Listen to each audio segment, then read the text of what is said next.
Hey guys, Mysterious Man Toby. Before I get into the meat of this video, I want to tell you guys why I haven't uploaded in the past few days. And that's simply because I've been trying to adjust to this new schedule and a lot of the other things I'm doing in my life. And I think I finally found a good balance. You guys are going to see content come back again. I'm not done with YouTube. I'm not done with the guides or anything like that. Meaning I'm not going to quit. Now, I do have all the guides are pretty much done. Now I'm in the editing process. So you might see one tomorrow. If not tomorrow, they will for sure be back up Monday. Most definitely. They will be up then. And of course, I'll start uploading guides and whatnot. I'll finish out the Road to Boruto DLC. And that's really it. That's the main reason why I haven't been uploading. Now on to the main point of this video. I wanted to give my thoughts over the Road to Boruto expansion. Starting with story mode. Story mode, honestly, I enjoyed it. I really enjoyed it a lot because it was a lot like the movie with some originality here and there to mix it up, and I like that too. But my biggest gripes about the story mode is the lack of engagement and how underwhelming it was. Honestly, if you think about Sasuke versus Kenshiki in the quick time events, it was literally just left on the D-pad, then spin, then down on the D-pad, and you were done. And that honestly baffles me simply because if you guys recall playing, the story mode boss battle of Sasuke when he met the Hokages and he talked with them, literally that had a lot of quick time events and it was a side boss battle. And so that really just annoyed me considering the fact that they could have elaborated on that and really made it much more engaging, but they didn't. And I was expecting more from the boss battles in the expansion, but they honestly really didn't live up to a lot of Storm 4's hype with its boss battles outside of the final battle, which was pretty nice because you got to play as, Kurama with the Susanoo armor, and that was cool. And on top of that, the AI was honestly really easy to beat. I felt like it was just, I was able to beat the AI in like 30 seconds. Although in my playthroughs, I kind of tried to exaggerate it just to make it more entertaining. It was really easy to beat the AIs, honestly. And on top of that, it honestly felt like I was watching more than I was playing due to how easy the AI was and then the lack of engagement from the boss battles. It really did felt like I was just watching a lot of the time. And Capture the Flag, like the tuning exams, like the beginning of it was pretty nice. But honestly, I wanted Capture the Flag to be a little bit more, and it didn't live up to that either. Capture the Flag was a little lackluster simply because literally it's running in a village but with flags added on. So literally what you do in general, which is, you run to get from here to there, when you have to go get something from this person or speak to this person. It's literally that, minus the speaking to people and all of that part, but flags. And that was very, very, very disappointing. I expected a little bit more, but it was all right. Moving on to the characters and costumes, stages, and ninja info cards, the online portion. As you can see here, we got 7 new characters and 2 new costumes. We got the Road to Boruto version of Sakura, and then we got the Road to Boruto version of Gaara, which honestly irritates me because if they can give him a Road to Boruto costume, why didn't Darude get one? And on top of that, really, they couldn't update their movesets or anything like that, and at least add in the other 3 Kage. Like, that just makes no sense when they played a pretty huge role in the played a pretty huge role in the story. And on top of that, if you guys recall playing the expansion, literally they set it up to where we could have gotten the other Kages as playable characters because Sasuke and Gaara took on I believe Momoshiki. I can't quite remember. And the other Kages were taking on Kenshiki. They could have set it up to put them in as playable, and that would have been nice to have 5 more playable characters, 3 that are new to the series, and 2 updated movesets, 2 returning characters with updated movesets, and then of course Momoshiki and Kenshiki. But they didn't even add them in there, and it's just like, man, that sucks. But anyways, these characters are nice, but if you're not really a Naruto or Sasuke fan, and then maybe you don't really like Boruto or Sarada. Really, the only thing here for you is Mitsuki and Mecha Naruto. And a lot of people don't like Mecha Naruto. He is a good character, but a lot of people just don't like him. And then there's Mitsuki, which may not fit a lot of people's playstyles, so there's that. And then that's about it for the characters, really. They're nice characters by far. I enjoyed playing with all of them, but I just feel that for the people who were looking for maybe a few more characters, there aren't really that many here for those people. And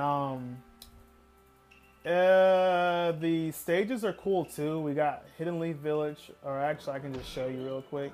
We got Hidden Leaf Village, Divine, the Otherworld Divine Tree, which is where Momoshiki and Kenshiki came from. And then we got the tuning exam third round hall. My favorite is the third round hall just because of how big it is, and it's it's in a stadium that you can play in. I like that. I don't really care about the Leaf Village because it's literally already here. It's right there.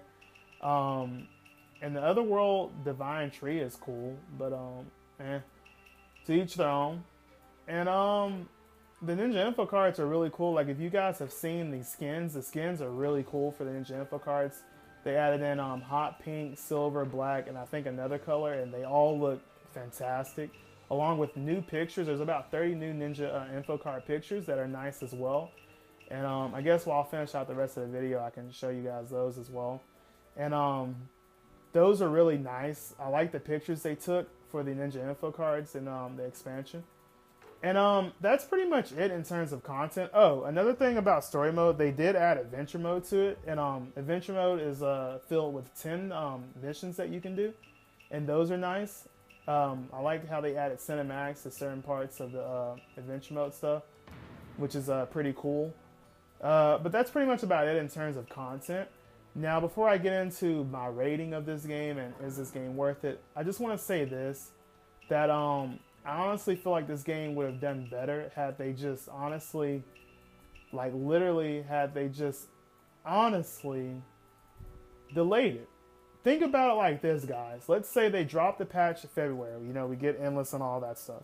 And then they delay the expansion pack until July because they're going to fill up all the character slots that they removed. And then on top of that, they're going to add maybe 2 more stages than what we got. And, you know, maybe, and then there's a lot more Ninja Info card pictures they can add. And then, you know, skins that they can add as well. And then think about how they could also make the story mode a little bit more engaging, you know, expand on some of the stuff they already have, add more quick time events. Would you guys honestly pay $40 or $50 for that? I would, because there's a lot of content that's actually going to keep you on the game, and there's more new content. Think about all the new characters that could have been introduced to the series. And then think about it like this. During the time between, they could have been patching the game and fixing the servers and solving other bugs, so that way when other people would have gotten back on the game, literally, they could have been able to enjoy online and stuff like that. There's still a few issues with the PS4's online. And I heard that on Xbox, hear me out, from what I heard, it's worse than before. It's literally unplayable, which is sad that people bought the game and they kind of got robbed on the Xbox One.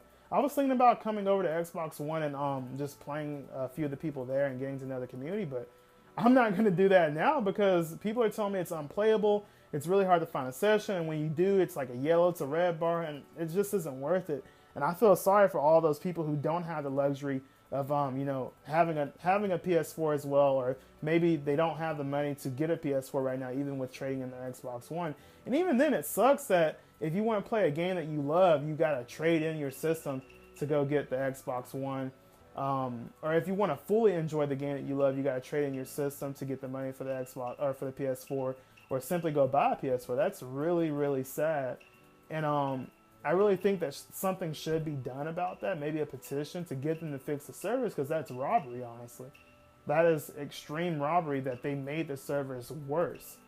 But aside from that, I would say that the thing that kills this game is lack of content. I don't care how you size it up. I'm just being honest with you guys. I like the way this game is. I like the way it plays. I like all the stuff in it. But I can't help but feel that it's missing stuff in it. And that's just the way I feel. I don't know about you guys. I feel like it's missing a few more characters. I feel like it's missing some more stuff with story mode. I feel like it's missing... I feel like it's mainly just the story mode and the characters, but more so the characters because of the slots. I honestly feel that at the beginning of the development cycle, CC2 planned to fill up those slots, but something happened with time, and they just had to rush it out. And I think the result of it being rushed out is, yeah, we finally got a lot of the unbalanced things fixed, but now there's bugs with the online more so than before.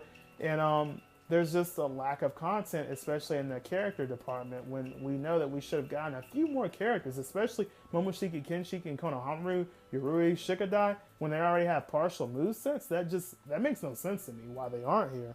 But enough about that. Is this expansion worth getting right now? I'd say if you are really wanting to play this expansion and you like the characters that have been added on, and you really want to play the Boruto story mode, and you really can see yourself playing this game a lot, I feel like it is worth getting right now. It is worth the $20 completely. However, if you're on the fence, or perhaps you don't play Naruto as much, you don't follow the anime as much, and you just kind of get the games for story mode, I would suggest waiting for the expansion to go down maybe $5 more. Or if you have yet to even buy Storm 4, I would recommend getting the physical edition of Road to Boruto, which comes with everything. Literally everything that has been brought out for DLC will come with the game, which is a steal, especially when you can get it for around $40 or so. That's crazy, crazy, crazy. And if you can get it for slightly cheaper, or the physical edition, I recommend you buy it now. But if you're on the fence and you play it from time to time, wait a little bit for it to go down, about $5. Me personally, I think the $20 is worth it because there's 7 characters, 2 costumes, 3 stages, story mode, adventure mode, and ninja info card, pictures, and stuff like that, which is a pretty good amount of content for $20. But I do understand that people are on the fence and they're thinking about this. So again, if you're on the fence or you play these games from time to time, maybe wait a little bit for it to go down $5. Or if you can snag the physical edition for $40 or even upwards of $50, which is its retail price. I know on eBay it's going for like $40 right now. So if you can snag it if you can snag a copy on eBay for like $40, by all means get it, because you're gonna receive so much content that for literally $40, you're gonna have so much content to really just play around with, so many characters to play with for $40. So I would recommend you get it.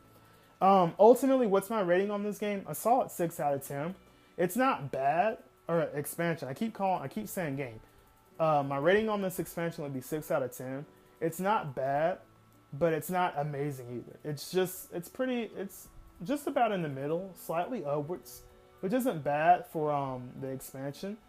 It does what it does and gives a breath of fresh air to the game, but ultimately I can't help but feel that there's something missing, and that's how I'm always gonna feel for as long as I play this game.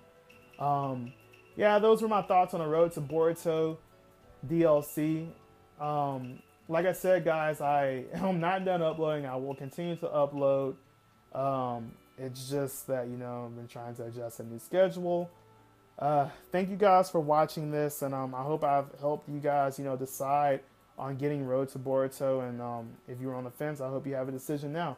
Of course, if you have questions in the comment section, feel free to ask me. I'll gladly answer and whatnot. Thank you guys for watching. Mysterious Man Toby signing off.